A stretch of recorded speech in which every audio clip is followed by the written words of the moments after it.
At night, they were banging on my door asking me, what is this flight number? I'm like, tell me why. And they said, no, because there's a Malaysia Airlines flight on the way back from Amsterdam that was shot down. And I just looked at them and say, well, that's his flight, because pretty much that's the one flight that I was waiting for. I've always remembered that day.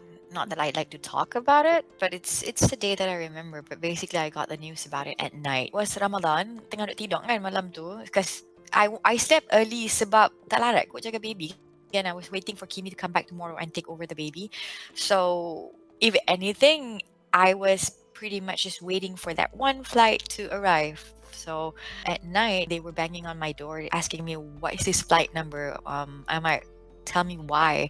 And they said, no, because there's a Malaysia Airlines flight on the way back from Amsterdam that was shot down.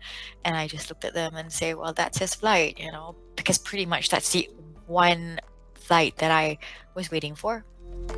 He was a very funny person, a very responsible person, very loving, very caring.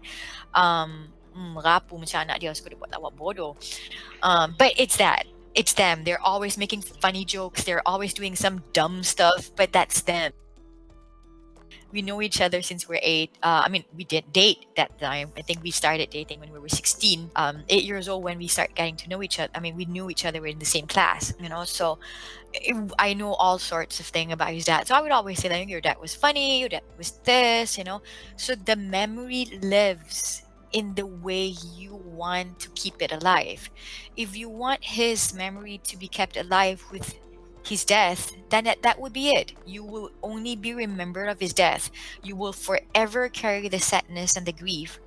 But I want to remember my husband for all the amazing, beautiful things that he's done. And that's what I want to remember him by. And for me, whenever I talk about my husband, I'll talk about funny stuff. If people say anything about him, I'll just crack a joke about him because that's how I want to remember Kimi. That's how I. So Abderrahman has been very, very familiar with my style. He knows, so he would always say, "Oh, Mama, tell me about the day that he calls that Dada, like when Dada fell down the bicycle or whatever." I would always share with that, or sometimes they have some very similar ways. Tak apa-apa makan keropok leko basuh dengan air. Sama-sama dengan anak dia. Anak dia pun suka ambil keropok leko tu basuh dengan air lepas tu makan.